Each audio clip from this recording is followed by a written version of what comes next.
Assalomu alaykum. Guruhlar mexanika, zamin va poydevorlar fanidan qurilish maydonini gidrogeologik qirqimini tuzish mavzusida amaliy mashg'ulotni havola etmoqchimiz. Demak,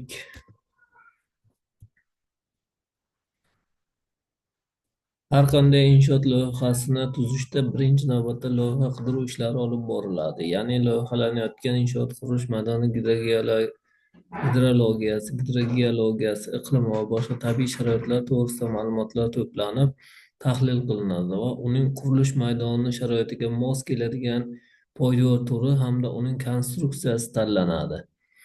Quyidagi chizmada qurilish maydoni gidrogeologik qirqimni tuzishga doir hisobiy sxema keltirilgan. Bunda O1, O2 demak ikkita qirg'oq o'ng va chap qirg'oqlarining atmetkalari keltirilgan. Toshqin suv sathi, quyi suv sathi, daryo tubini atmetkasi, e, yulish chuqurligi atmetkasi, tub jins qatlam atmetkasi, ya'ni daryo o'zanidagi grunt, ya'ni daryo o'zanidagi grunt tasniflari, ostki qatlam tub grunt tasniflari keltirilgan. Bu holatda qurilish maydoni gidrogeologik tuzilib, unga joylashtiriladigan poydevor konstruksiyasi tanlanadi.